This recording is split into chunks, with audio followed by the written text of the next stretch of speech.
is working. Working. तो मैं अभी sikka.com के लॉग्स फोल्डर पर हूँ, ठीक है। नाउ मैं मूव किया और अभी मैं देख रहा हूँ यहाँ पे कोई भी फाइल मेरा जो है वो सेम यस्टरडे जैसे स्टेटस है, ठीक है। इमेजेस में कुछ नहीं है। माई वर्क्स अगर मैं चेक करता हूँ, वर्जन्स 2 फाइल्स है, ठीक है। तो सेम सेम स्टेटस है जैसे यस्टरडे। प्रॉपर्टीज पे जाते हैं। अभी अभी प्रॉपर आ रहा है। अभी मैं टैक्स के अंदर हूँ, हाँ अभी आ रहा है कुछ। ठीक है। चलो, तो टैक्स मैंने कुछ दिए थे कल। मैंने जब बकेट क्रिएट किया था तो मैंने कुछ टैक्स दिए थे, राइट। तो ये टैक्स आपके पास आ गए। उसके बाद अनदर इम्पोर्टेंट पॉइंट होता है अमेजन रिसोर्स नेम, ठीक है। तो ये अमेजन रिसोर्स नेम जब भी आप कोई बकेट क्रिएट करते हो तो उसको एक ARN नेम मिलता है, राइट। और जब आप कमांड लाइन के थ्रू काम करोगे तो कभी कभी आपको अमेजन रिसोर्स नेम की जरूरत पड़ती है, ठीक है। तो अगर वो आपसे ARN मांगता है तो आप इसका ARN प्रॉपर्टीज में से कॉपी करके दे सकते, ठीक है। This is one. वर्जनिंग हो गया। If you want to enable multi factor authentication, वो यहाँ पर किसके साथ काम करता है? CLI, SDK और REST API, ठीक है। कहने का मतलब है कमांड लाइन के थ्रू काम करेगा, या अगर आप प्रोग्रामिंग कर रहे हो, डेवलपमेंट का काम कर रहे हो उसमें, तो काम, ठीक है। तो आपको MFA की जरूरत पड़ेगी। MFA delete. MFA डिलीट क्या है? An additional layer of security that required multi-factor authentication for changing bucket versioning settings and permanently delete object versions. आपके पास एग्जाम में क्वेश्चन आ सकता है कि आप MFA डिलीट करना चाहते हो तो कैसे करोगे। तो आप कंसोल के थ्रू उसको एनेबल नहीं कर सकते। इसको आप सिर्फ SDK या कमांड लाइन या API के थ्रू कर सकते, ठीक है।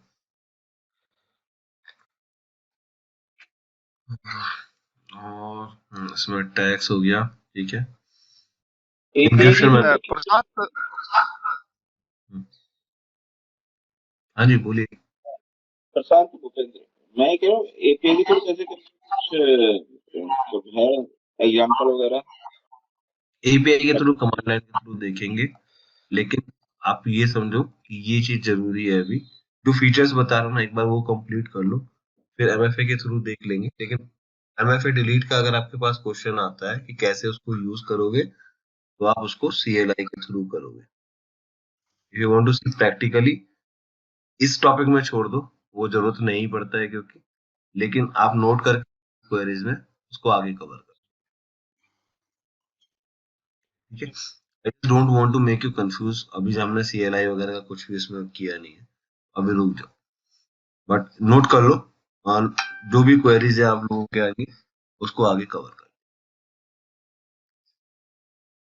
ठीक है। अब इंक्रिप्शन कल मैंने डिस्कस किया था। इंक्रिप्शन आपको इनेबल करना है, तो आप कैसे करोगे? इनेबल किया इंक्रिप्शन और आप इंक्रिप्शन को यूज कर सकते हो। ये AES इंक्रिप्शन है, जो जो जो आपका कैसा है, मार्केट स्टैंडर्ड है ना। तो अगर मैं इसको यहाँ पे सेव करता हूँ, मेरा डेटा जो भी अभी होगा वो एट रेस्ट जो यहाँ पे स्टोर है, वो कैसे होगा? AES इंक्रिप्शन के थ्रू होगा, है ना। SSE S3 की लगी हुई है यहाँ पे, ठीक है। तो ये हो गया इंक्रिप्शन जो आपका बाय डिफॉल्ट हो रहा है। और एक और इंक्रिप्शन जो मैं आपका, इसमें मैं कोई सर्टिफिकेट वगैरह भी एक्सपायर वाली इशू भी होते हैं क्या इंक्रिप्शन में? हाँ हाँ, इसमें आएंगे आपके पास। तो वो इसमें कैसे, एनी आइडिया? हाँ मैं बताता हूँ। इसमें आपके पास 2 इंक्रिप्शन की है, ठीक है। तो AWS इंक्रिप्शन की है, एक AWS मैनेज इंक्रिप्शन। तो यहाँ पे एक सर्विस होती है जिसको बोलते हैं हम KMS, ठीक है। यहाँ पे एक सर्विस होती है जिसको बोलते हैं हम KMS। KMS क्या है? KMS इज अबाउट की मैनेजमेंट सिस्टम, ठीक है, की मैनेजमेंट सर्विस। तो यहाँ पे आप क्या कर रहे हो, यहाँ पे आप अपनी कीज मेंटेन कर सकते हो। तो कीज किस तरीके की है, कीज आपके पास किस केस में आ सकती है, कीज आपके पास आने के तरीके होंगे, एक तो हमने जो AWS का यूज किया स्टैंडर्ड वाला, ठीक है, जो फर्स्ट ऑप्शन आ रहा था जिसमें AES इंक्रिप्शन रेट है, तो वो था। दूसरा आप कौन सा टूल यूज कर रहे हो, KMS, ठीक है। तो KMS में अगर आप जाते हो, KMS में जाने के बाद आपके पास क्या क्या ऑप्शंस मिल रहे हैं, KMS में जाने के बाद आपको मिलना है AWS मैनेज्ड की, दूसरा ऑप्शन क्या है, कस्टमर मैनेज्ड की, ठीक है।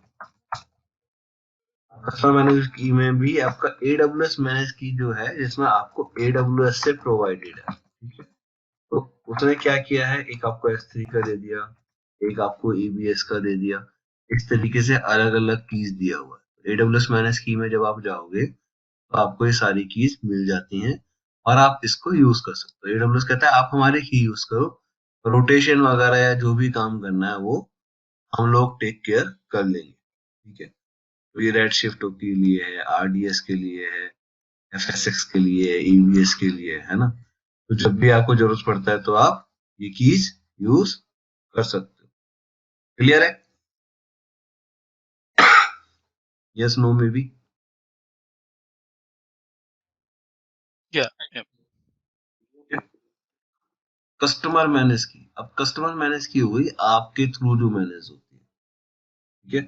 तो आप क्या कर सकते हो, आप चाहो तो आप अपने भी की क्रिएट कर सकते हो, आप चाहो तो अपनी भी की क्रिएट कर सकते हो, हाँ जी।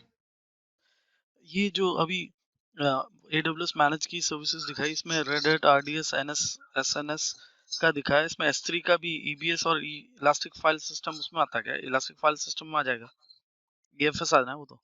S3 का क्या है? रुक जाओ, ठीक है। श्योर श्योर ये पॉइंट क्लियर हो गया ना, जो मैं समझा रहा हूँ वो एक बार क्लियर कर लो। Sure sure. उसके बाद आपके पास है कस्टमर मैनेज की, ठीक है। तो कस्टमर मैनेज की में आप अपनी की क्रिएट कर सकते हो, ठीक है। तो अगर आप अपनी की करना चाहते हो तो आप क्रिएट कर सकते हो। अब इसमें क्या है, एक सिमेट्रिक होती है, एक एसिमेट्रिक होती है। सिमेट्रिक मतलब दोनों की के लिए एक ही की बनेगी, और एसिमेट्रिक मतलब पब्लिक की अलग होगी और प्राइवेट की अलग होगी, ठीक है। तो दो की आपकी डिफरेंट बनेगी। उसके बाद सिंगल रीजन की चाहिए या मल्टीपल रीजन की चाहिए, मतलब किस किस रीजन के लिए आप चाहते हो, ठीक है। अगर मैंने मल्टी रीजन की सिलेक्ट कर लिया तो क्या होगा, मल्टीपल रीजन के लिए काम करेगी। अगर मैंने सिंगल रीजन के लिए काम किया तो क्या होगा, वो की सिर्फ उसी एरिया में रहेगी जिस रीजन में आप क्रिएट कर, ठीक है। की का जो ओरिजिन है वो कहां पर हो गया, एक हो गया KMS, ओके हो गया आपका एक्सटर्नल, ठीक है। एक्सटर्नल मतलब आपने थर्ड पार्टी कंपनी से लिया है, ठीक है, वेरिजोन है या दूसरी किसी का। भूपिंदर आपके, हेलो, कहीं से इको आ रहा है, चेक करो।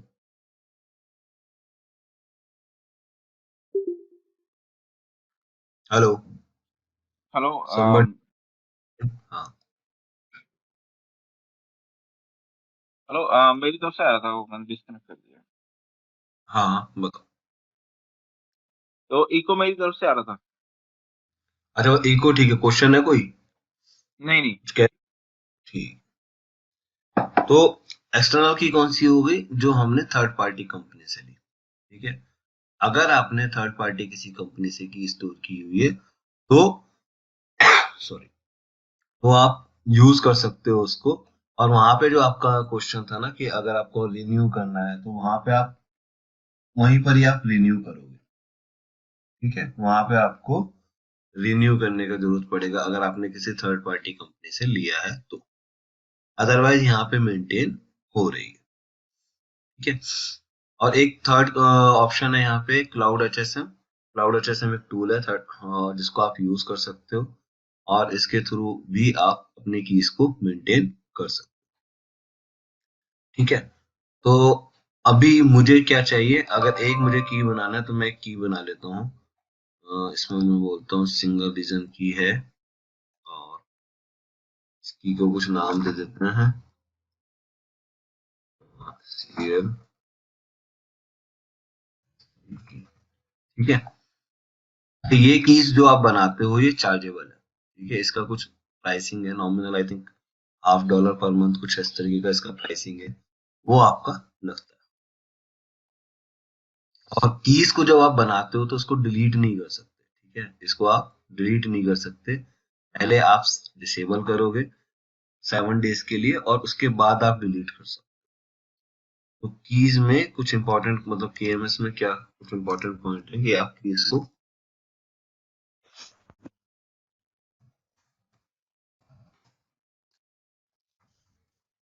की मैनेजमेंट सर्विस, ठीक है। इसमें क्या है, AWS मैनेज कीज और कस्टमर।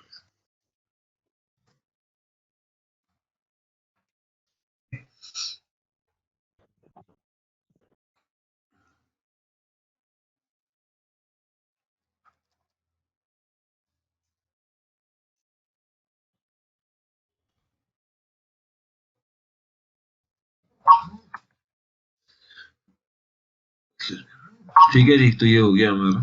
और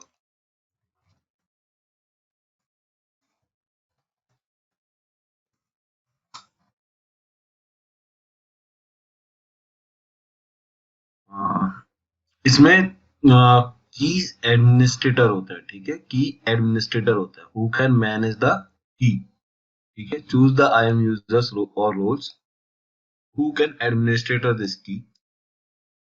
You may need to add additional permission for the users or role to administrator this key from the console.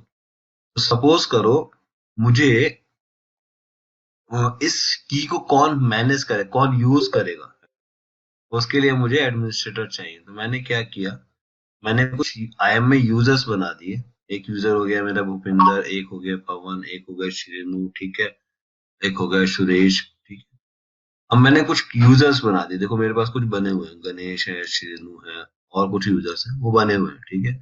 अभी मैं किसी यूजर को अगर एडमिनिस्ट्रेटर राइट्स देना चाहता हूँ, जो की को मैनेज करेगा कि भाई कौन उसको यूज कर सकता है, कौन उसको यूज नहीं कर सकता, ठीक है। इस तरीके की चीजें मैं यहाँ पे एडमिनिस्ट्रेटिव परमिशन में डिसाइड कर सकता हूँ, ठीक है। और इसके साथ में डिलीशन का राइट भी दे सकता हूँ, अगर मैं चाहूँ तो यहाँ पे डिलीशन का राइट भी दे सकता हूँ। तो ये काम की एडमिनिस्ट्रेटर्स के होते हैं, वो कर सकते हैं।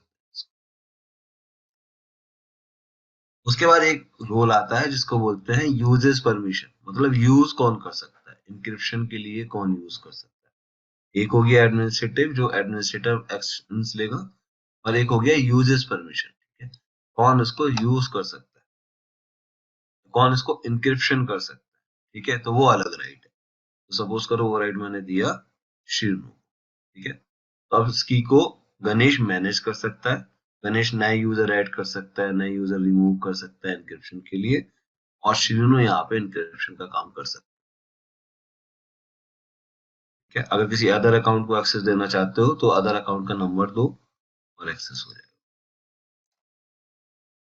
ठीक है। तो अभी ये आपके बनने के बाद एक पॉलिसी बन गई, हम रिव्यू कर रहे हैं। तो मैंने एक रोल बना दिया, जिस रोल को मैंने बोला CL की फॉर CLS3 की, और सिंगल रीजन की बनाया मैंने, ठीक है। इनक्रिप्ट और डिक्रिप्ट का काम करेगी, ठीक है।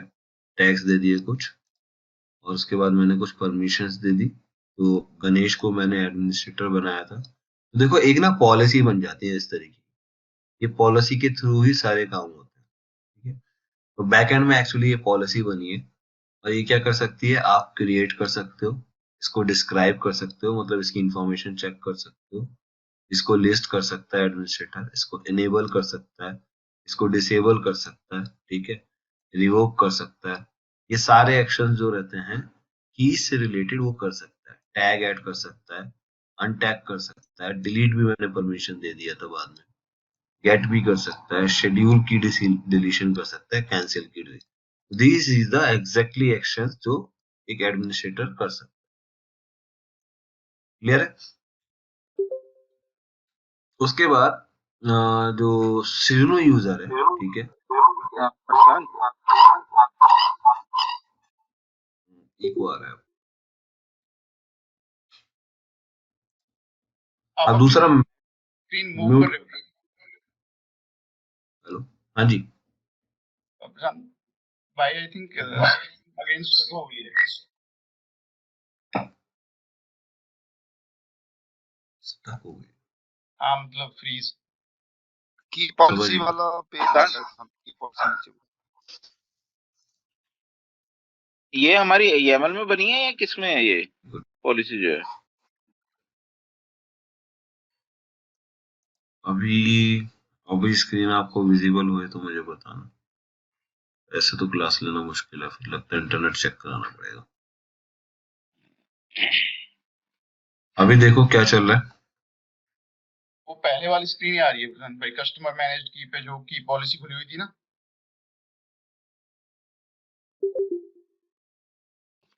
क्योंकि आपका कर्सर भी मूव नहीं हो रहा, वो कर्सर भी वहीं पे ही है।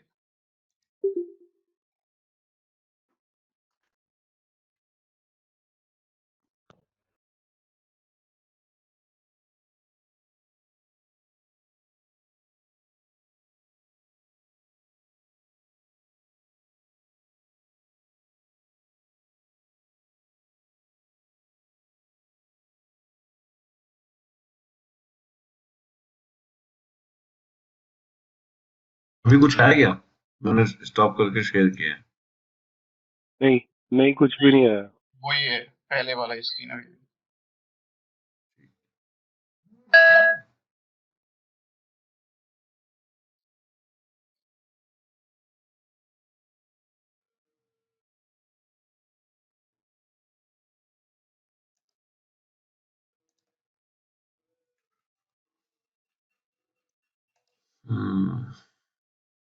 ऐसे ही चल रहा है यहाँ भी। स्टॉप शेयरिंग कुछ है issue। मैं एक बार लीव करके दोबारा ज्वाइन करता हूँ, ठीक है? आप लोग इसी में रहना, या एक मिनट को आ गया।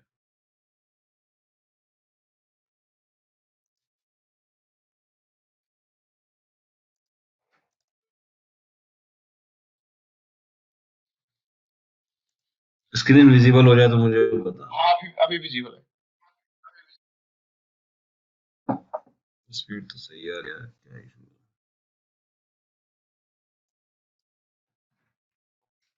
अभी मैं डिफॉल्ट एन्क्रिप्शन पे हूँ S3 के पेज पर। वो आ रहा है? जूम में भी हो सकता है ना जो हम्म। ये गो टू मीटिंग्स में जो हम यूज कर रहे हैं। जूम में क्या चीज?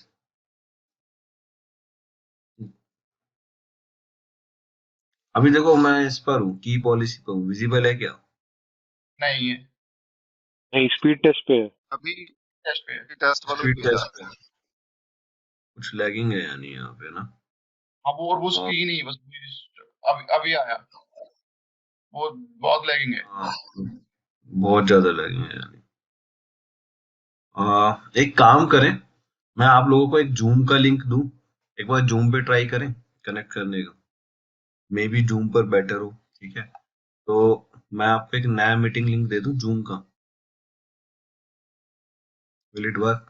एक बार ट्राई कर लेते हैं, मतलब मुझे नहीं यहाँ पर है या कहाँ है, तो हाँ एक जूम बार इसको पे कर सकते हैं जूम। जूम ट्राई करता हूँ, ठीक है? अगर जूम सही चलेगा तो हम लोग जूम यूज कर लेंगे।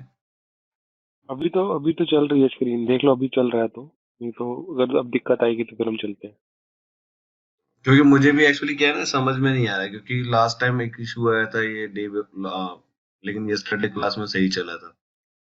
अभी तो अब देखो, इंटर अभी की पॉलिसी पे दिख रहा है। ठीक है, तो दोबारा लैग आया ना तो मुझे बता देना, ठीक है? ठीक। एक मिनट दो, मैं जूम का लिंक आपको प्रोवाइड कर। हाँ आई थिंक अब दोबारा से लैग हो गया शुरू एक्चुअली, क्योंकि कर्सर बहुत बाद में मूव हो रहा है। हाँ तो एक काम करते हैं, एक बार मैं, जूम है आप लोगों के पास है ना? अगर जूम है तो आप लोग यूज कर लो, इंस्टॉल कर लो इसको। मैं आपको ये लिंक प्रोवाइड कर दूँ। ये जूम का लिंक है। और अभी मेरी स्क्रीन दिख रही है क्या? मैं की पॉलिसी पर हूँ। नहीं वो व्हाट्सएप चैट पे पीछे दिखा रहा है अभी तो। ठीक है, तो गाइस एक काम करो आप लोग ना, मैं इसको डिस्कनेक्ट कर रहा हूँ और जूम का मीटिंग स्टार्ट करो, ठीक है, वहां पे कंटिन्यू लिंक कर। पे जाए, ठीक है, उस पे करते हैं। ओके। हाँ, क्योंकि इसका कुछ एडवांटेज नहीं है अगर ऐसे इशू चलेगा। चलो ओके।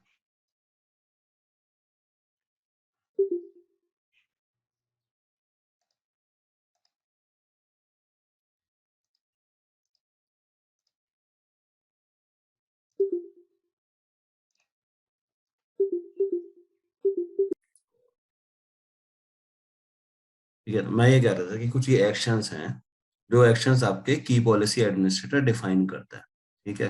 सॉरी मैं S3 के बीच में KMS को ले आया हूँ, बट इट इज क्योंकि हमको चीजें पर्पस वाइज करनी है, राइट।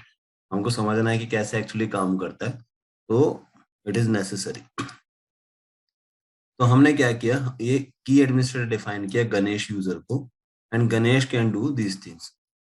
क्रिएट कर सकता है, डिस्क्राइब कर सकता है, इनेबल कर सकता है की को। इनेबल मतलब यूज करना है या नहीं करना, डिसेबल कर सकता है, लिस्ट कर सकता है, इसको अपडेट कर सकता है की को, रिवोक कर सकता है, right. This is the exactly function जो वो कर सकता है। अगर वो शेड्यूल की डिलीशन करना चाहे, अगर की को डिलीट करना है तो उससे पहले शेड्यूल की डिलीशन चाहिए होता है, वो कर सकता है, उसको कैंसिल कर सकता है, टैग कर सकता है, अनटैग कर सकता है, ठीक है। तो ये सारे एक्शन गणेश कर सकता है। किस पर कर सकता है, सारी रिसोर्सेज। तो तीन चीजें होती हैं, एक होता है principal, principal means who can do, ठीक है। एक्शन तो क्लियर है, क्या एक्शन कर सकता है। इफेक्ट अलाउ है, मतलब अलाउ कर रहा है। और रिसोर्स, किस रिसोर्स पे कर सकता है, तो ये सारी की पे कर सकता है, ठीक है। अगर कोई पर्टिकुलर की भी रखना चाहते हैं तो वो भी हो जाता है। तो आपको रिसोर्स डिफाइन करते हैं। देन सेकंड चीज थी अलाउ ऑफ द यूज, ठीक है। अलाउ ऑफ द यूज यानी कौन इसको यूज कर सकता है, तो मैंने बोला श्रीनु यूज कर सकता है। क्या यूज कर सकता है, इंक्रिप्शन, डिक्रिप्शन, अगर री इनक्रिप्ट करना है तो वो भी कर सकते हो, जनरेट डेटा की और डिस्क्राइब, ठीक है। तो ये कुछ फंक्शंस हैं जो श्रेणु कर सकते हैं। उसके अलावा कुछ एक्स्ट्रा फंक्शंस हैं जैसे प्रशांत, ये जैसे हमने आई एम यूजर बनाया, उनको पॉलिसीज दे दी, उनको राइट दे दिए कि वो ये सब कर सकता है, राइट। तो इसके बाद ये जैसे ये जो पॉलिसी बनी है उसके अंदर एड ऑन होता रहेगा और ये सब टास्क जो आई एम यूजर है वो करता रहेगा, राइट। जो आई एम यूजर्स है वो करते रहे, बिल्कुल। ठीक Guys, है, if ठीक somebody is है। not talking, please mute. Somebody is not talking, please mute. ठीक है। सो वो टास्क करते रहेंगे, राइट, बिल्कुल सही है। ठीक है, आप आई एम यूजर सिलेक्ट करोगे और ये बाय डिफॉल्ट जो आपने की एडमिनिस्ट्रेटर चूज किया वो अपने आप बनता है। तो मतलब पॉलिसी भी तुम्हें नहीं बनाना, ये पॉलिसी आपका अपने आप बन जाता है। But I just want to give you a fair idea कि कैसे ये काम कर। ठीक है, तो अभी हमारा की रेडी हो गया, रिव्यू कर लिया इसको, अब इसको फिनिश कर। अब मेरे पास एक कस्टमर मैनेज की बन गया, ठीक है। अब एक नया मेरे पास की आ गया, और जो मेरे पास ओल्ड की था मैंने उसको डिसेबल कर दिया क्योंकि इसका चार्जिंग लगता है। तो ये हो गया। अब आप आ जाओ सिक्का पर, बग के अंदर वापस आ गए। यहाँ पे मैं एडिट में जाता हूँ, इसको इनेबल करता हूँ, तो मेरे पास एक S3 इंक्रिप्शन था और दूसरे बार मेरे पास ये की था। ये मैं चाहूँ तो मेरे पास एक S3 की है यहाँ पर जिसको मैं यूज कर सकता, ठीक है। अदरवाइज अगर मैं अपनी कीज देखना चाहूँ तो मेरे पास ये की आ जाएगा, CLS3 की आ गई है ना, मैं इसको यूज कर सकता, ठीक है। तो दोनों मेरे पास ऑप्शंस आ गए। ये हो गया इनक्रिप्शन पार्ट। अगर आपने इनक्रिप्शन किया तो आपका डेटा क्या होगा, जो भी डेटा आपका स्टोर हो रहा है विद इन S3 जो भी डेटा आपका स्टोर हो रहा है वो आपका डेटा सेव हो जाएगा, ठीक है। वो आपका डेटा सेव हो जाएगा। तो ये S3 एट सर्वर साइड है, ठीक है। तो ये यहाँ पे स्टोर होता जाएगा। फिलहाल इसको डिसेबल रखते हैं। Then auto tags, intelligent tiering archiving configuration, ठीक है। तो एक इंटेलिजेंट टायरिंग मतलब अगर आप इंटेलिजेंट स्टोरेज यूज करते हो तो आपको एक कॉन्फ़िगरेशन बनानी पड़ती है। तो वो एक कॉन्फ़िगरेशन बना के आप उसको यूज कर सकते हो, ठीक है। तो उस कॉन्फ़िगरेशन को जस्ट जो भी आप बनाना चाहते हो कॉन्फ़िगरेशन में स्पेसिफाई करना चाहते हो वो कर सकते हो। तो वो है क्या,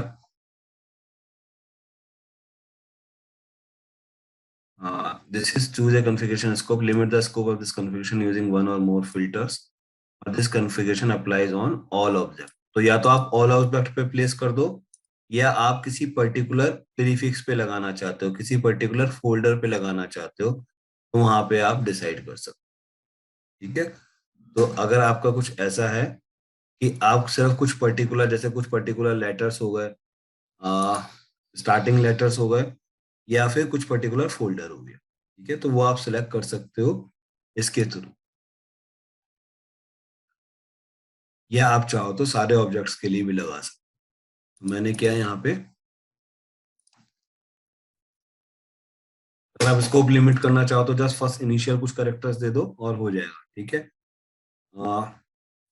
मैं चाहता हूँ ये सारे बकेट्स के सारे ऑब्जेक्ट्स के लिए अप्लाई हो। ठीक है, इस पे डिसेबल या डिसेबल करना है। देन आर्काइव सेटिंग्स क्या है? आर्काइव सेटिंग्स क्या है? When enabled, intelligent tiering will automatically move objects that haven't been accessed for a minimum 90 days. तो ये कहाँ मूव कर देगा? ग्लेशियर स्टोरेज में मूव कर देगा। अगर आपका डेटा एक्सेस नहीं हो रहा है इन 90 डेज, तो उसने क्या पैटर्न चूज किया यहाँ पे? मूव कर दिया। किसमें? ग्लेशियर स्टोरेज में। ठीक है, तो इससे आपकी अमाउंट सेव हो गया, प्राइसिंग सेव हो गई। ठीक है, अब इसने चेक किया कि कौन से मेरे ऑब्जेक्ट हैं, वो क्या देख रहा है कि कौन से मेरे ऑब्जेक्ट हैं जो 90 डेज में यूज नहीं हो रहे हैं, और फिर उसको इंटेलिजेंटली उसने अपने आप ही डिसाइड कर दिया कि भाई ये करेंगे। बट देखो यहाँ पे एक वार्निंग भी है, अगर इसको फ्रीक्वेंट में वापस डाल दोगे तो it will take 3 to 5 hours. तो मतलब अगर आपको रिट्रीव करना है तो 3 to 5 आवर्स लग जाएगा। ठीक है, तो ये बता रहा है कि अगर इंटेलिजेंट इनेबल कर रहे हो तो ये चीज का ध्यान रखना।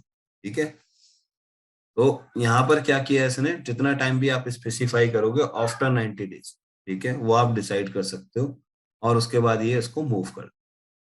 ठीक है, तो मिनिमम 90 डेज है, और 90 डेज के बाद मान लो आप 90 डेज में चाहते हो 120 करना चाहते हो, तो यू कैन डू दैट, वो आपको स्टॉप नहीं। उसके बाद हमने ग्लेशियर में एक और स्टोरेज देखी थी जिसको बोलते हैं डीप आर्काइव। ठीक है, इसमें क्या करेगा वो? इसमें वो डीप आर्काइव में डालेगा। यहाँ पे जो रिट्रीवल टाइम था वो कितना था? Up to 12 hours. तो वो आपको ऑप्शन दे रहा है आपको इसमें करना है या इसमें करना है। ठीक है, तो एज पर योर रिक्वायरमेंट आप इंटेलिजेंट टायर की पॉलिसी डिफाइन कर सकते हो और आप मूव कर सकते हो। ठीक है, लो ये 200 डेज की आपने मैंने बोला, तो मैं इसको सेव करके सेट कर सकता हूँ इसमें।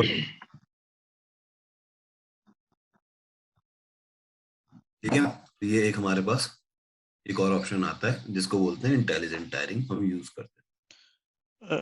प्रशांत, क्विक क्वेश्चन इंटेलिजेंट टायरिंग में कि जो जो डेटा मूव हो रहा है ग्लेशियर पे उसका भी पाथ मिलेगा, या फिर कैसे ऑटोमेटिकली बिहाइंड द सीन चलता है वो ग्लेशियर का? जैसे अभी S3 का हमारे पास पाथ पूरा पड़ा हुआ है, तो ये कैसे बैकएंड पे होता है? तो ये अगर आपने स्टोरेज यहाँ पे ग्लेशियर डिफाइन कर दिया ना, तो हाँ, वो रहता इसी बकेट के अंदर है, डेटा आपका इसी S3 बकेट के अंदर रहता है। ठीक है, उस S3 बकेट में आपने इसको जब आप क्लिक करोगे, आप जब कहोगे डाउनलोड, ठीक है, अब आप जब ऑब्जेक्ट को डाउनलोड क्लिक करोगे तो वो क्या होगा? वो रेडी नहीं होगा डाउनलोड के लिए। ठीक है, और वो टाइम लेगा। ठीक है, तो जो टाइम लेवल इन्होंने डिफाइन किया हुआ है ना, वो होगा। बट ऑब्जेक्ट आपको, अगर यहाँ पे आपने स्टोरेज टाइप को सिलेक्ट किया है ग्लेशियर, तो वो आपको रहेगा यहीं पर ही, बट उसका स्टोरेज क्लास जस्ट चेंज हो जाए। ठीक है, ठीक है, समझ में आ गया, वो बिहाइंड द विजिबिलिटी सीन होगी है। जब ओके, आप डाउनलोड करोगे ना, तब आपको विजिबिलिटी मेंटेन हो, तब पता लगेगा यार ये दिक्कत हो रहा ओके, ओके, ओके। और इससे पहले जो आप आप अभी go ahead। है। वन बाय वन बोलते जाओ। इससे पहले जो अभी हम लोग IAM पॉलिसी देख रहे थे, उस IAM पॉलिसी में जैसे अभी क्लाउड लर्निंग यूजर नेम है, सो बेसिकली गणेश या क्या नाम था, वेंकट, जो भी है, जो ये भी लोगों है। को लॉगिन करना पड़ेगा उस अकाउंट से। उन लोगों को ये इंक्रिप्शन और ये सारी चीजें दिखेंगी। बेसिकली ये IAM पॉलिसी के यही कहना चाह रहा है, correct? That correct, user name मतलब मैच करेगा। आपको, करेक्ट, उनको IAM यूजर, जब हम IAM पढ़ेंगे, अभी हम मतलब IAM हमने नहीं किया, राइट, तो हाँ, IAM ठीक। करेंगे तो हम देखेंगे कि IAM का एक सेपरेट कंसोल मिल जाता है यूजर्स को। ठीक है, ओके, आई थिंक जितने भी आप यूजर्स हैं अभी right now, suppose you are my team, ठीक है, तो मैं आप हाँ टीम के लिए एक एक आई एम अकाउंट बना दूंगा, और मेरा एक आई एम का ये वाला कंसोल नहीं होगा। अभी मैं किस कंसोल से लॉग इन कर रहा हूँ, जब आप लॉग इन करते हो तो आपने देखा मैं रूट कंसोल से लॉग इन करता हूँ, ठीक है। यस यस यस तो रूट से लॉग इन करता हूँ, तो रूट इज वेरी इनसिक्योर। अगर सपोज करो मैं आप सबको अपना user ID pass, got it तो you can do anything, right. लेकिन हम लोग क्या करेंगे, एक आपका सेपरेट कंसोल होगा, लॉगिन कंसोल, उस पे यूजर के आई एम यूजर की एक इंफॉर्मेशन होगी, आई एम यूजर आप डालोगे और पासवर्ड डालोगे तो आप लॉगिन करोगे। और फिर मैंने जिस की आपको एक्सेस दिया हुआ है, सपोज केएमएस में आपने मैंने आपको एडमिनिस्ट्रेटर बनाया है, तो you can go to the KMS और वहां पे आप अपने पर्टिकुलर एक्शंस कर सकते। क्लियर?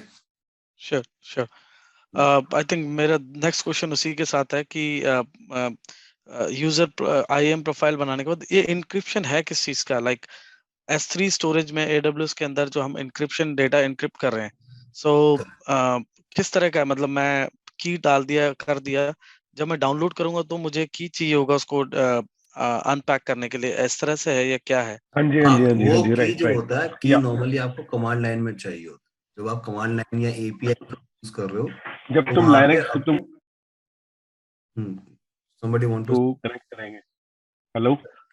हाँ जी हाँ जी, बोलिए मोंटी बोलिए। हाँ, जब SSH के थ्रू जब शायद लाइनक्स में कनेक्ट करेंगे तो की जरूरत होगी शायद, और वो एग्जैक्टली। डाउनलोड भी हो जाए, या वो डाउनलोड भी हो जाएगी की, वो उसके थ्रू वर्क होगा सेम वे। तो बेसिकली अगर मैं गिव यू मोर S3 का क्लैरिटी, एक मिनट हाँ में हाँ गिव यू मोर क्लैरिटी। आपको की का जरूरत कब पड़ता है इंक्रिप्शन का? जब आप उसको कनेक्ट करते हो। हमने कभी EC2 सर्वर को कनेक्ट किया है, जैसे SSH के थ्रू कनेक्ट करते हैं, है ना।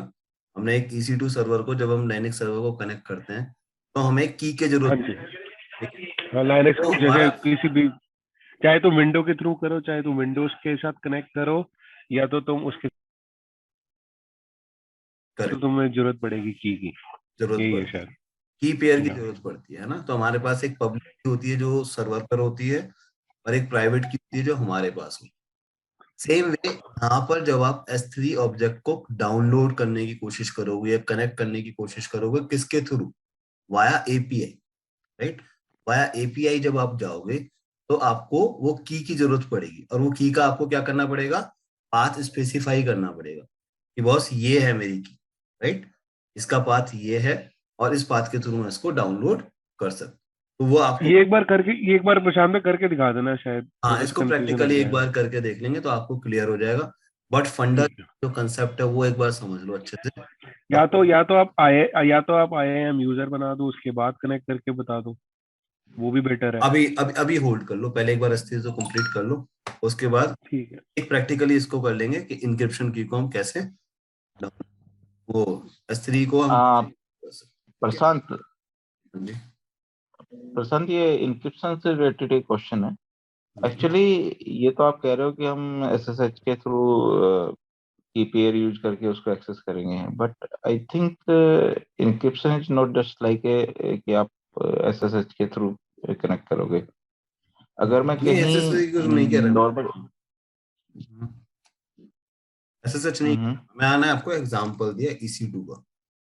या बेसिकली जो मेरी अंडरस्टैंडिंग है, इस तरह से मैं कंफ्यूज इस वजह से हो गया था कि जो URL मिलता है S3 का, जब ऑब्जेक्ट हम लोग मिलता है, वो जो क्रिएट होके आता है, जब आप उसको क्लिक करोगे तो आप उसकी ऑब्जेक्ट डाउनलोड कर सकते हो, क्योंकि बिकॉज ऑफ जो परमिशन है अगर पब्लिकली दिया है। बट अगर आप इंटरनली API AWS के अंदर जाके आप उस ऑब्जेक्ट को अपना डेटा निकालना चाहते हैं, या कोई under under internal AWS with in AWS call करना चाह रहे हैं, तो तब आपको उस ऑब्जेक्ट को एक्सेस करने के लिए और उस पाथ को एक्सेस करने के लिए वो इंक्रिप्शन की चाहिए होगा, नहीं तो वो एक्सेस नहीं देगा। Correct correct That's what I'm correct saying. That's actually what I'm saying. अगर मैं अपने स्टोरेज को या मतलब डेटाबेस को एक्सेस करना चाह रहा हूँ किसी सर्वर के थ्रू, तो ऑब्वियसली मैं 1-to-1 हिट थोड़ी करूंगा। मैं अपने किसी सर्वर के थ्रू जाऊंगा या किसी एप्लीकेशन के थ्रू जाऊंगा। तो मुझे जो इंक्रिप्शन है वो वहां पे यूज करना है। ये SSH के थ्रू इससे just kind of layman think कि हम प्रैक्टिस कर रहे हैं कि हमने SSH के थ्रू कनेक्ट कर लिया। बट अगर मैं प्रैक्टिकल सिनेरियो देखता हूँ तो ऑब्वियसली मैं 1-to-1 तो कभी एक्सेस ही नहीं करता। मैं ऑब्वियसली किसी ना किसी API के थ्रू कॉल करूंगा या किसी अपनी कोई और एप्लीकेशन है उसके थ्रू कॉल करूंगा। तो हमें मेरे ख्याल से ये की जो है वहां पे हमें इंस्टॉल करना पड़ेगा। वहां बाबा पे मैं देना भी तो पड़ेगा। वही कह रहा हूँ, मैंने आपको बोला हाँ हाँ बिल्कुल। एसएसएच करते हो EC2 को, मैंने अब आपको एग्जांपल की समझाना पड़ेगा ना कि प्रैक्टिकल केस हम्म API तो यूज कर नहीं रहे हो। तो मैंने क्या बोला आपको कि जब आप API यूज करोगे या जब आप एग्जांपल दिया, जब आप सर्वर कनेक्ट करते हो तो आपको एक इंक्रिप्शन की चाहिए होती है ना आपकी वाली। सेम केस में जब आप S3 डेटा को एक्सेस करोगे तो आप किसके थ्रू एक्सेस करोगे? हमने बात किया कमांड लाइन के थ्रू, राइट? मैंने यही तो बोला, कमांड लाइन के थ्रू अगर आप उसको एक्सेस करोगे या किसी API के थ्रू एक्सेस करोगे, तब आपको अपना इंक्रिप्शन की बताना पड़ेगा कि भाई ये है। लेकिन अगर आप कंसोल पे काम कर रहे हो तो आप उसको कुछ भी आपको जरूरत नहीं पड़ेगा, कंसोल पे तो आप वही एडमिनिस्ट्रेटर, राइट? तो कंसोल हाँ पे नहीं, वो तो मतलब वो तो हमें फिर एक ट्रस्ट लेवल क्रिएट करना पड़ेगा ना उसको किसी पे इंस्टॉल करते हुए, तो वो की पेयर फिर उस तरह से इंस्टॉलेशन वगैरह भी होती है मेरे ख्याल से। करेक्ट, If I am मतलब not- अभी now you are agree now you all understand कैसे उसको एक्सेस अच्छा, करोगे, राइट? एक चीज और भी थी, ये जो आपने सॉरी मैंने ना एक AWS क्वेरीज का ये बनाया था इसमें। बताइए। अच्छा, एक क्वेश्चन और था अलग से, जो हम अभी देख रहे थे कि जो डेटा हम मतलब ग्लेशियर पे मूव कर रहे हैं आफ्टर 90 डेज नॉन एक्सेस और 120 डेज नॉन एक्सेस जो भी है, नॉन एक्सेस तो वो नहीं, एक्सेस ट्रांसफर। एक्सेस ट्रांसफर मतलब कहाँ पे मूव हो जाएगा? ग्लेशियर में मूव। ग्लेशियर पे मूव हो जाएगा। डेटा तो वो एक्सेस हो किस पाएगा टाइप का लेकिन ग्लेशियर में जाएगा। किस टाइप का डेटा यूजुअली हम मूव करते हैं, क्योंकि मतलब 5 to 7 आवर्स और 2 hours is a big time अगर हमें कोई भी चीज एक्सेस करनी है तो। सपोज करो आप एक यूनिवर्सिटी में, ठीक है, हम्म इसमें अगर आप यूनिवर्सिटी में हो, ठीक है, और आपके पास स्टूडेंट, आप वहां पे स्टूडेंट बने, राइट? अब आपका डेटा है, आपका यूनिवर्सिटी आपका एक डेटा बनाएगी, आपका एक रिकॉर्ड बनाएगी, आपका रिपोर्ट्स कार्ड, अटेंडेंस बोर्ड, वो सब कुछ काफी सारे रिकॉर्ड होंगे वो। और मान लो वो 3 इयर्स कोर्स में आपने एडमिशन लिया, ठीक है, तो आपको डेटा कितने टाइम तक चाहिए? आपका यूनिवर्सिटी जो आपका सही है। ये एक्टिवली वो कितने टाइम तक चाहिए? 3 इयर्स के बाद आप निकल गए, राइट? उसके बाद उसको डेटा मेंटेन करने की जरूरत है आपका या नहीं? हाँ, ऑब्वियसली डेटा तो मेंटेन करना ही पड़ता है। डेटा मतलब मेंटेन करना फ्रीक्वेंट कंप्लायंस है ना। फ्री तो फ्रीक्वेंटली आपको कितने टाइम तक चाहिए? हाँ, एक मिनट स्टॉप कर। हाँ, फ्रीक्वेंटली आपको कितने टाइम तक चाहिए? फ्री है। तो आप फ्रीक्वेंटली कितने, कौन से स्टोरेज यूज करोगे? 3 ईयर के लिए राइट, जो फ्रीक्वेंट स्टोरेज है। Agree, right? और उस हम्म केस में मान लो आपको, आप वहां पे आर्किटेक्ट, ठीक है, you are a IT administrator there, you are a IT manager, और आप वहां पे डिसाइड करते हो अब आपको after 3 years will you continue with standard या आप कुछ और सोचोगे? अगर आपके पास ऑप्शन अवेलेबल है ग्लेशियर का भी, और आपको पता है कि मुझको वहां पे 4 टाइम्स चीप स्टोरेज मिल रही है, तो आप मूव करोगे या नहीं? हम्म। करेक्ट। अब मुझे एक बात, ये जो पीरियड था यहाँ पे आर्काइव मूव करने का, ठीक है, कहाँ था हमारे पास?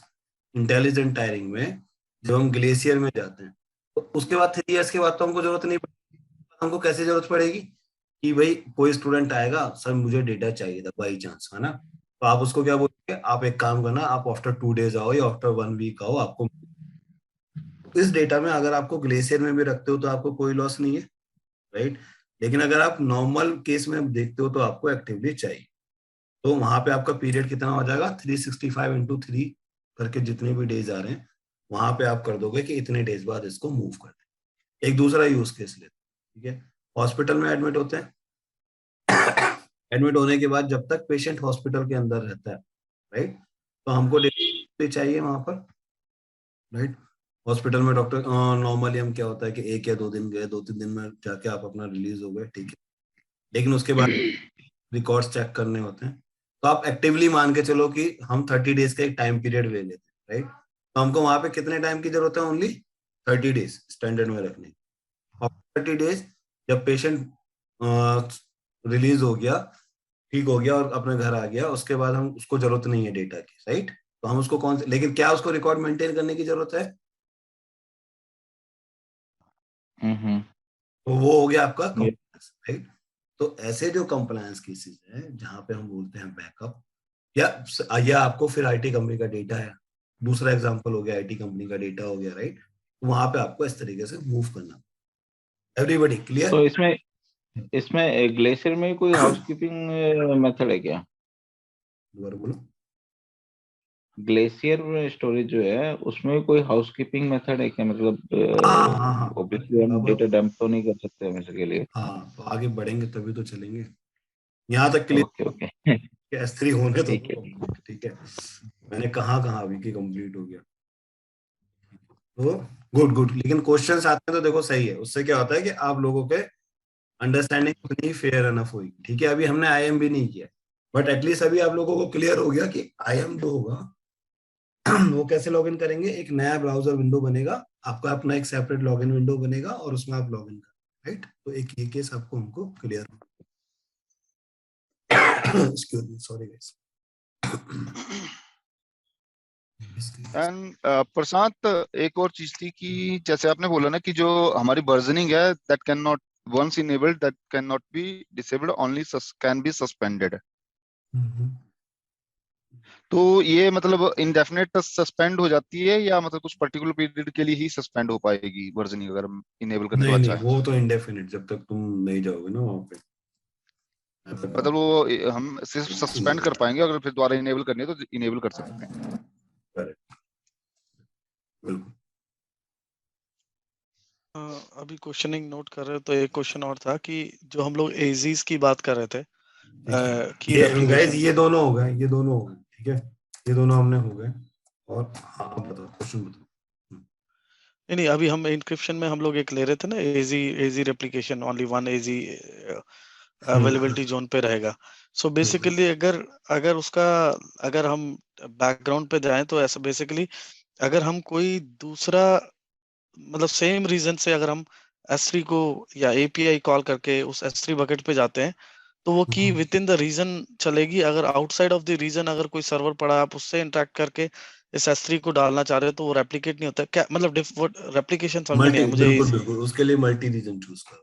अगर आप दूसरे रीजन में चाहते हो वो रेप्लिकेट हो जाए तो उसके लिए क्या चूज करो? Multi reason. मल्टी रीजन करोगे तो दूसरे रीजन में भी वो अवेलेबल दिखाएगी, ओके ओके। राइट? अगर सिंगल रीजन करोगे तो उसी रीजन में।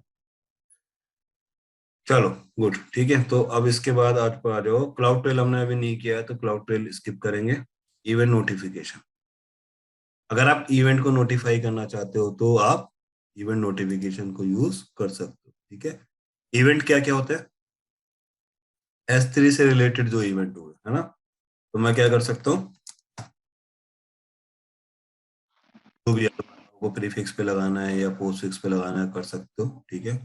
और क्या क्या इवेंट्स के लिए हो गया? ऑल ऑब्जेक्ट के लिए। मान लो ऑल ऑब्जेक्ट क्रिएट इवेंट, अगर आपकी बकेट के अंदर कुछ भी क्रिएट हुआ, अगर आपकी बकेट के अंदर कुछ भी क्रिएट हुआ तो क्या हो गया? वो क्रिएट इवेंट, है ना? जैसे पुट करते हो, पोस्ट करते हो, कॉपी करते हो, ये सब किस में आता है? क्रिएट इवेंट में आता है। क्रिएट इवेंट कौन कौन से हो गए? तो मान लो आपकी कोई बकेट है, ऐसी बकेट है जिसमें आपका डेटा बहुत इंपॉर्टेंट है, ठीक है। और आप चाहते हो यार कि अगर इसके अंदर कोई भी नया डाटा ऐड हो तो मेरे पास नोटिफिकेशन आ जाए, तो वो ये भी फीचर आपको प्रोवाइड करता है, ठीक है। या अगर आप डेटा डिलीट पे चाहते हो, या मान लो आप चाहते हो परमानेंटली कोई डेटा डिलीट हुआ तो मेरे पास नोटिफिकेशन आ, ठीक है। तो आप ऐसा कर सकते हो, ठीक है। रीस्टोर पे हुआ तो कर सकते हो, ठीक है। रेप्लिकेशन हो रहा है डेटा, नोटिफिकेशन सेट कर सकते हो, ठीक है। अब नोटिफिकेशन सेट करने के बाद आप इसको कहाँ कहाँ भेज सकते हो? आप लैम्डा फंक्शन पे भेज सकते हो। तो लैम्डा फंक्शन क्या करेगा? एक लैम्डा फंक्शन की स्क्रिप्ट बनी हुई होगी और वो लैम्डा फंक्शन बोलेगी ओके ये इवेंट ट्रिगर हुआ है तो अभी इस पे कुछ एक नया एक्शन इनिशिएट करना है, ठीक है। तो मान लो एक लैम्डा फंक्शन हमने बनाया जिस पे हमने बनाया कि ये इवेंट हुआ है और उस लैम्डा फंक्शन के अंदर लिखा है इस यूजर को नोटिफाई कर दो, ठीक है। या उसको ये कंटेंट डिस्प्ले कर दो। तो इस तरीके की चीजें आप यहाँ पे लैम्डा फंक्शन पे भी उसको भेज सकते हो। या आप क्या कर सकते हो, सिर्फ आपको सिंपली SMS भेजना है या यूजर्स को सिर्फ नोटिफाई करना है तो आप एक SNS टॉपिक की सर्विस होती है ना, वो आप यूज कर सकते हो। एसएनएस हमने में भी यूज किया, राइट, जहाँ पे हम अपने एक ऑटो स्केलिंग का नोटिफिकेशन बना सकते हैं। मान लो जो भी आपका नोटिफिकेशन है उसको चूज करोगे, उसके अंदर जो भी ईमेल लिस्ट होगी आप उसको यूज करके सेंड कर सकते, ठीक है।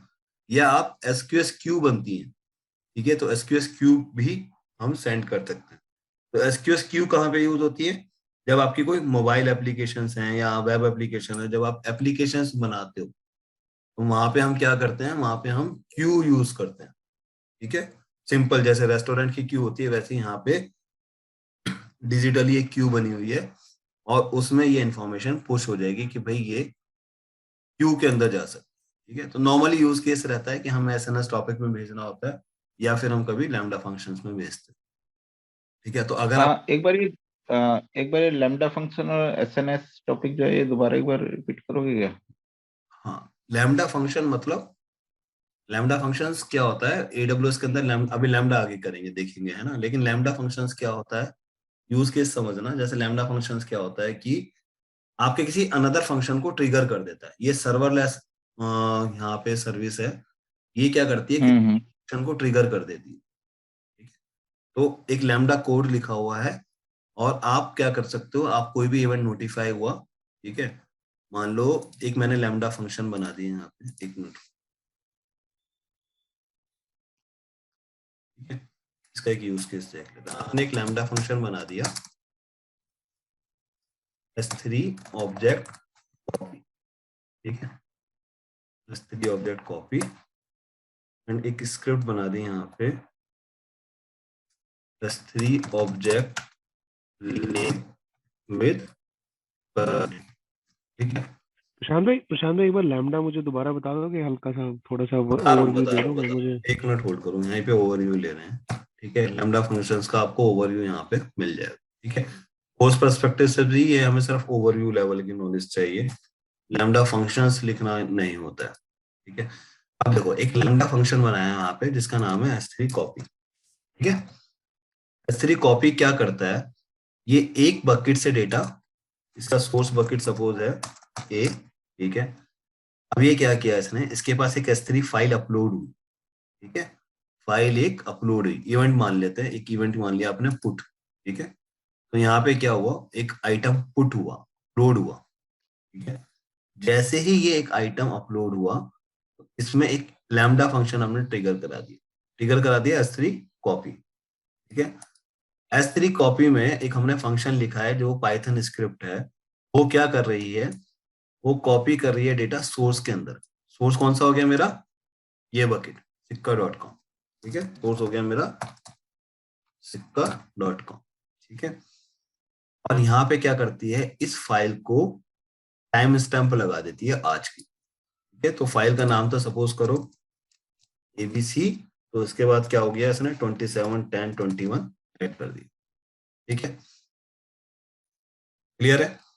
तो ये इसने कर दिया यहाँ पर, और इसको क्या कर दिया, कॉपी कर दिया बकेट में, कॉपी कर दिया दूसरी बकेट के अंदर, कॉपी कर दिया डेटा, ठीक है। तो दूसरी बकेट के अंदर डेटा कॉपी कर दिया, तो S3 ऑब्जेक्ट कॉपी किया, एक डेस्टिनेशन बकेट और है, इसको ले दो XYZ, ठीक है। एक दूसरी मेरी बकेट है S3 और उसके अंदर इसने कॉपी कर दिया। तो ये दो एक्शन परफॉर्म हो गए, क्लियर है। ये दो एक्शन मैंने स्क्रिप्ट के थ्रू परफॉर्म करा दिया। तो जैसे ही कोई नया ऑब्जेक्ट आएगा वो क्या करेगा, एक टाइम स्टैम्प ऐड करेगा और इसको दूसरी बकेट के अंदर कॉपी कर देगा। बात समझ में आई? Yes no maybe? Purpose में यस आई मीन पर्पस क्या है बेसिकली? इससे हमने पर्पस अचीव किया ना। मान लो मेरी रिक्वायरमेंट थी डेटा को एक बकेट से दूसरी बकेट के अंदर कॉपी करने की, करेक्ट। ठीक है। तो उसके लिए मैं क्या करूंगा, ऐसी रिक्वायरमेंट तो हो सकती है ना कि मेरे पास मेरा प्रोजेक्ट है, मेरी रिक्वायरमेंट में एक प्रोजेक्ट है कि जैसे ही कोई नया ऑब्जेक्ट यहाँ पर आए उसको किसी दूसरी बकेट में डाल दे क्योंकि उस पर कुछ डेटा प्रोसेसिंग होनी है, ठीक है। और उस डेटा फाइल को चेंज कर दे, उसका नाम चेंज कर दे, इसको भी हटा दो अगर तुम्हें कॉम्प्लिकेटेड करता है। तो सिर्फ ऐसी रिक्वायरमेंट तो हो सकती है ना कि अगर जैसे ही कोई इस बकेट में मेरा डेटा आया वो किसी दूसरी बकेट में चला जाए क्योंकि उस पर कुछ डेटा प्रोसेसिंग होनी है। राइट, ऑटो कॉपी हो जाए, राइट, मतलब ऑटो ट्रांसफर हो जाए, दैट्स व्हाट ऑटो ट्रांसफर हो जाए, ऑटो ट्रांसफर हो जाए, ठीक एग्जैक्टली। ठीक ठीक। तो हो सकता है ना, तो उसके लिए क्या करोगे? अगर आप एडमिनिस्ट्रेटर हो तो आप तो हमेशा, ऐसा तो नहीं है ना आप S3 में बकेट पे लॉग इन करके बैठे रहोगे, भाई डेटा कब आ रहा है, डेटा कब आ रहा है, जैसे डेटा आया तो मैं कॉपी कर लूँ, ऐसा तो नहीं करोगे। आप क्या करते हो, एक स्क्रिप्ट बना दो, आप एक ऑटोमेशन स्क्रिप्ट बना दोगे, एक लैम्डा फंक्शन लिख दोगे, जो क्या करेगा, जैसे ही ऑब्जेक्ट आया, मतलब लैम्डा फंक्शन क्या करेगा, वो सिर्फ कॉपी करेगा, ठीक है।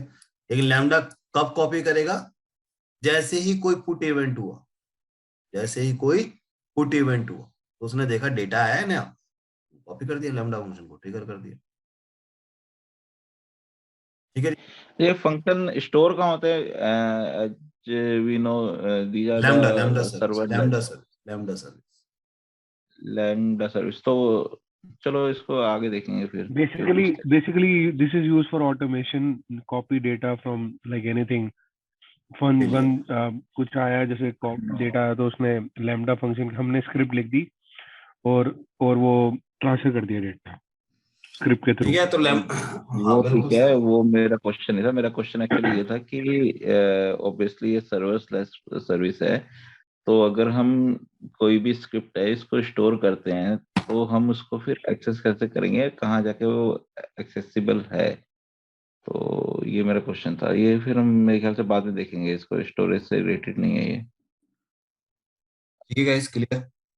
चलो, तो सेम वे में अगर तुम्हें सिर्फ नोटिफाई करना है तो क्या कर सकते हो, SNS टॉपिक को यूज करो, वहां पे आप सिर्फ ईमेल नोटिफिकेशन सेंड कर सकते हो। यूज केस क्लियर हो गया तो अच्छा प्रशांत, एक चीज और है इसमें, जैसे इट्स ओके कि स्टोरेज है ये, बट स्टोरेज मतलब ओब्वियसली कोई डम चीज तो होती नहीं है। तो ओब्वियसली इसका सीपीयू वगैरह मेमोरी वगैरह भी होती है। तो अगर उसमें कुछ इश्यू आता है तो वो हम कैसे मतलब उस पर ट्रबल शूट वगैरह करेंगे? कुछ नहीं, कुछ नहीं, कुछ नहीं, कुछ स्टोरेज आपको कुछ मेंटेन नहीं, सिर्फ डेटा डंप करो। नहीं, डेटा डंप करते हैं, लेकिन जैसे कुछ प्रोसेस वगैरह भी होती है तो वो इनके सीपीयू वगैरह हाई चले जाते हैं किसका CPU आ जाएगा? स्टोरेज का। आपने कहाँ देखा इसका CPU? ये एक्चुअली हम लोग यूज करते हैं, तो इसमें मतलब दो टाइप के अलर्ट्स आते हैं हमारे पास, इंग्रेस और एग्रेस। तो उसमें सीपीयू और मेमोरी जो है उसकी हाई चली जाती है, तो उस टाइम पे स्टोरेज एक्सेसिबिलिटी जो है वो आपकी लो चली जाती है। कहाँ है, दिखाओ। हाँ, यहाँ का मेरे को नहीं पता। हाँ, मैं वही अपने एनवायरनमेंट की बात कर रहा था, एचयूर वाली। एक्चुअली कौन सा एक्चुअली ये ना एनवायरनमेंट बोल रहे हो, AWS, एज्योर या कोई और? Azure azure azure azure. दादा हम क्या कर रहे हैं? नहीं नहीं, वो ठीक है, मैं एक्चुअली उसको मैंने तो अभी ये आपको कर रहा बताया था। नहीं, मैंने तो आपको बताया नहीं। मैंने कहाँ बताया आपको कि CPU है इसके अंदर? इसके अंदर CPU नहीं है। आप मिक्स मत करो, मिक्स मत हो, ठीक है। नहीं नहीं, मिक्स नहीं कर रहा मैं मिक्स नहीं कर रहा, मैं सिर्फ वो एग्जांपल दे रहा हूँ कि इस टाइप के अलर्ट आते हैं। लेकिन ऑब्वियसली अगर स्टोरेज है तो वो भी किसी चीज पे रन तो कर ही रहा होगा ना स्टोरेज जो है, चाहे वो नैस हो या सैन हो। नहीं, मैंने तो बोला ही नहीं अभी यहाँ पे कोई स्टोरेज, कहाँ बोला मैंने? एक बार भी बोला स्टोरेज है? वो CPU है यहाँ पे। मैंने तो आपको एक सिंपल स्टोरेज बताई, आपको इसको मेंटेन नहीं करना। एक्चुअली मुझे नहीं एक्चुअली वो मालूम कि एज्योर में आप कैसे उसको रिलेट कर, बट पॉइंट इज, हाँ। सॉरी सॉरी प्रशांत, एक्चुअली भूपेंद्र वो जो है ना वो मैनेज सर्विसेज रहता है एडब्ल्यूएस के अंदर, मैनेज सर्विस है। तो हमें नहीं पता हम्म। लगता कि वो किस तरह से कहाँ पे क्या अलर्ट चल रहा है, वो एडब्ल्यूएस अपना इंटरनली मेंटेन कर रहा होता है, वो सारा कुछ इंटरनली एग्जैक्टली। मेंटेन कर रहा होता है। और दूसरी चीज क्या होती है कि हमारे में भी एक बारी लैम्डा ज्यादा पैकेट और एजी में प्रॉब्लम आई थी, एडब्ल्यूएस की बात कर रहा हूँ, हम्म। तो उसमें लैम्डा सर्विसेज भी इम्पैक्ट हुई थी। तो वो क्या है कि वो डेफिनेटली किसी बॉक्स और में रहता है, बट वो उनका कंट्रोल और उसकी विजिबिलिटी हमें नहीं होती है, वो टोटली मैनेज सर्विसेज रहता है, highly available, very flexible in storage और ऑल, वो पूरा ऐसे डिस्ट्रीब्यूटेड होता है। सो हमें नहीं पता लगेगा। नहीं नहीं, ये तो एक्चुअली डिस्ट्रीब्यूटेड सर्विसेज वगैरह के उसमें हो गया ना। अगर मैं अगर डेडिकेटेड स्टोरेज वगैरह यूज कर रहा हूँ तो ऑब्वियसली उसमें मैनेजमेंट हमारे हाथ में होता है फिर। S3 का कंट्रोल तो तुम्हारे पास होगा ही नहीं, S3 तुम कंट्रोल कर ही नहीं सकते। बस तुम्हें पाथ मिल जाएगा, आप पाथ कर यूज कर रहे हो, और आपको ये नहीं मालूम कि आपका कौन से लोकेशन में कौन से स्टोरेज बॉक्स में पड़ा हुआ है। इवन आपको जो AWS सपोर्ट इंजीनियर भी आएगा ना, वो भी नहीं बोल पाएगा कि वो कहाँ पड़ा हुआ है, उसको अंडरले वाले बंदे बता पाएंगे। So this is my understanding, may be wrong, but नहीं नहीं, बिल्कुल करेक्ट है। एक्चुअली यही है कि आपके पास इसकी कोई भी एक्सेस नहीं है, आपके पास कोई भी स्टोरेज को लेके आपको ना वरी होना है इसमें, ठीक है। आप ये समझो, आप जो भी अगर आपका बैकएंड का है ना, आप वो चीज निकाल दो, क्योंकि आप you are not learning Azure, और एज्योर का सिस्टम अलग तरीके से मैनेज है, उसमें भी अलग अलग डिफरेंट टाइप की स्टोरेज है, और यहाँ पर डिफरेंट टाइप की स्टोरेज है, राइट। अभी तक आपने ईबीएस, नहीं नहीं, मैं एज्योर या AWS की बात नहीं कर, मैं एक कॉमन फंडामेंटल की बात कर रहा था। क्योंकि अगर चलो मैं एज्योर या इसको भी मैं अगर साइड में रख देता हूँ, तो ऑब्वियसली जैसे हम ओल्ड एज सिस्टम पे जाते हैं तो वहाँ पे हम सैन या नेस वगैरह यूज ये करते सैन थे, और इफ यू नेस कहाँ है रिमेम्बर। भूपिंदर? एक सेकंड, आप होल्ड करो। देखो, ये सैन और नेस नहीं है, मैंने आपको बोला ये सैन है ना, मैंने आपको बोला नेस है, राइट। आप गलत इंटरप्रेशन ले रहे हो, ये सैन और नेस है ही नहीं, राइट। अगर वो बैकएंड में चाहे सैन या नेस यूज कर रहे हैं या नहीं कर रहे हैं, that is all together different thing. That's what I am saying. जब आप काम करोगे, अच्छा गाइस 2 मिनट में ना ये मीटिंग ओवर हो जाएगी, तो आई थिंक आज के लिए हम लोग रैप अप कर देंगे, क्योंकि ऑलरेडी 8:40 हो रहा है। तो ये इवेंट नोटिफिकेशन है, इसको जस्ट क्रिएट करोगे तो ये आपका क्रिएट हो जाएगा। करके देख लेना, कोई इशू आया तो मुझे बताना। चलो इसको इसको कंप्लीट करते हैं, वो बाद में डिस्कस करेंगे फिर, कोई नहीं। नहीं, it's okay, it's okay. I think मेरा बस इसमें इतना ही था, क्योंकि इसके बाद हम कुछ और आगे नहीं कर पाएंगे ना अब आज। तो अभी हमने डेटा इवेंट्स को कर लिया है, सॉरी इवेंट नोटिफिकेशन को कर लिया है। कल हम ट्रांसफर एक्सेलेरेशन की बात करेंगे, ठीक है। तो यहाँ तक गाइस जो भी करा है इसको एक बार प्रैक्टिकली कर लेना, ठीक है। और दूसरी बात, रिगार्डिंग रिगार्डिंग आपका क्वेश्चंस, तो उसमें आप यहाँ पे समझो, आई डोंट नो कि क्या होता है बैकएंड में क्या नहीं होता, और even I don't require that one. यहाँ पे कोई भी आपके पास ऐसा ऑप्शन नहीं है जिसके थ्रू आप स्टोरेज मेंटेन करोगे, ठीक है। सीपीयू के लिए आपके पास कोई भी नहीं आया। आप ये चीज क्लियर कर लो, ये सिर्फ सिंपल स्टोरेज है जिसपे आपको ऑब्जेक्ट अपलोड करने हैं और डाउनलोड करने, right. Additionally they are using giving some features. उसके बाद आपके पास कोई भी ऐसा ऑप्शन नहीं है जिसके थ्रू आप इसका सीपीयू या वो स्टोर करो। मे बी उसके लिए आपको AWS के डेटा सेंटर्स में जाके अगर वो करते हो तो अलग चीज है, बट प्रैक्टिकली आपको कभी भी जरूरत इसका नहीं पड़ेगी, ठीक है। Prashant, हम्म 1 मिनट, लास्ट 1 मिनट, हाँ जल्दी, quick. yeah, question nahi, just a request. Can we tomorrow, if possible, can we do a practice session of this Lambda services and all, just to know lambda how service it अभी किया ही functions? नहीं, lambda service अभी किया ही नहीं, तो हम इसके बारे में बात नहीं। अभी वी आर डूइंग S3 का, Okay, okay. ठीक है। Once we do will talk about that, ठीक है। और लैम्डा का प्रशांत ओवरव्यू चाहिए होता है। प्रशांत भाई, like end of the session, right. Prashant भाई एक बात बताओ, हमने कवर कौन कौन से सेशन करे? एक तो ऑटो स्केलिंग लोड बैलेंसिंग करा, ठीक है, एक स्टोरेज हो गया S3, उससे पहले कॉल कोई मी करा कॉल था मी क्या? Call me call me after this call. Okay okay okay, sure, I'll call you.